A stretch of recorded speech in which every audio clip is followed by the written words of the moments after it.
Okay, let's be real. We've all been there, right? Stuck in a conversation where it feels like you're talking to a brick wall. You just can't get your point across. Well, today we're going to break down a framework that's designed to completely transform those moments. It's all about making your communication way more strategic and way more effective. You've heard this a million times, I'm sure. It's like the number one rule of communication. But what if it's not the whole story?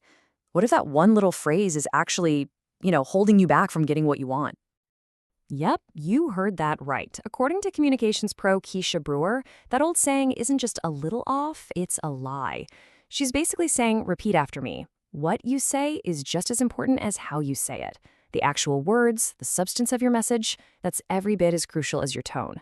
And that idea is the heart of what she calls strategic communication. All right, so let's dig into this. We're going to start by unpacking this communication lie, and see how it creates all that resistance we feel in our day-to-day conversations. I mean, you know that feeling, right? When you're just talking in circles. You try being super nice, then you try being direct. You change your whole vibe, but nothing works. Whether it's with your boss about a killer new idea, or your spouse about, I don't know, the dishes, the message just doesn't land. And it's that resistance, that feeling of hitting a wall, that stops us from getting what we actually want. So how do you break through that wall? To figure that out, let's look at two totally different stories. One's all business, the other is super personal. But here's the crazy part. They were both solved using the exact same method. And I mean, on the surface, these goals could not be more different. You've got landing a deal with a massive corporation on one hand and a new relationship on the other. But like I said, the strategy to nail both of them, it's exactly the same. Okay, so here's the professional challenge. Picture this. It's Keisha Brewer's first day on the job, and her boss tells her to land a partnership with Google. No pressure, right? So instead of just blasting out some generic email, she got strategic. She did her homework, figured out what Google actually cared about, and then found the sweet spot where her company's mission overlapped with theirs. Then she sent the email framed entirely around that shared value. Now for the personal side. Literally that same day, a friend comes to her for dating advice. The problem? How to turn a simple like on Instagram into an actual relationship. And the advice she gave, you guessed it, the exact same strategy. She said, don't just slide into his DMs with, hey. First, look at his profile, figure out what he values. Then, start a conversation that naturally brings up your shared interests. It's all about building that foundation of mutual value first. So, did it work? Oh yeah, it worked. Google said yes in under 12 hours. And the couple? 6 months later, they were official. I mean, come on. Two massive wins in completely different parts of life, all from the same powerful method. So, what is this magic formula? All right, let's get into the good stuff. What is this powerful method? Well, it's actually a pretty simple 4-step framework. And it's the engine that drove both of those amazing successes. And you can forget all those complicated academic definitions. Strategic communication is really, really simple. It's about communicating with a purpose, showcasing value to get to a goal.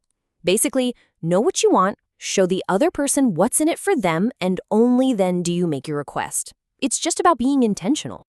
So here it is, the framework itself. Step 1, identify the goal. You have to know exactly what you want. No vague ideas. Step 2, understand your audience. Do a little research. What do they need? What do they care about? Step 3, communicate the value.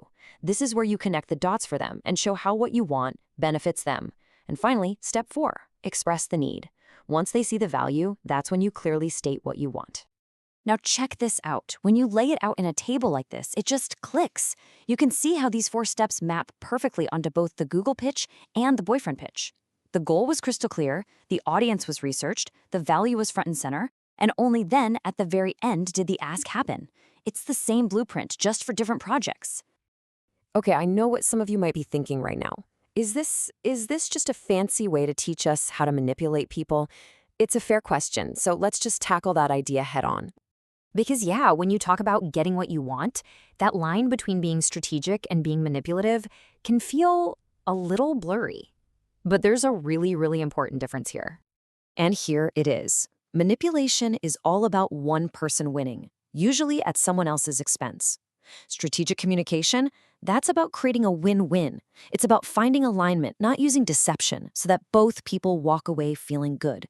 Think about it. Google got a partner they needed, and the guy in the story, he met someone who shared his values. Everybody won. So why do so many of our conversations go sideways? A lot of the time, it's because we're skipping these steps without even realizing it. Like, take step 1, identify the goal. If you skip that, you end up just talking without a point. You know those conversations, the ones that just meander and go nowhere and everyone ends up confused? Yeah, that's what happens when there's no goal. And now for the big reveal, the real kicker. This whole time you've been listening and learning about this framework, we've been using it. On you. From the very beginning of this explainer. Don't believe me? Let's break it down. Our goal was for you to really get strategic communication. We tried to understand our audience, that's you, by starting with that question about the old cliche. We communicated the value by showing you how this method leads to real-life success. And finally, we expressed the need by showing you why this is the tool you need to beat resistance. See how that works? It's pretty cool, right? All right, so as we start to land the plane here, what's the one big idea you should walk away with? It really brings us right back to where we started. It's time to just throw out that old piece of advice. What you say, your actual words, the substance of your message, it matters. A lot. It deserves just as much thought as your tone of voice. Because here's the bottom line. Effective communication isn't an accident. It's not about luck or just being naturally charming. It's a strategy. It's about being intentional, thinking about the other person, and being clear. And the best part? It's a skill. That means anyone, and I mean anyone, can learn how to do it. So the next time you have a big conversation coming up, pause for a second before you say a word. Ask yourself, what's my goal? Who am I talking to? What's the value for them? And only then figure out how to express your need. Because your next conversation isn't just a conversation. It's an opportunity. So the only question left is, how will you be strategic?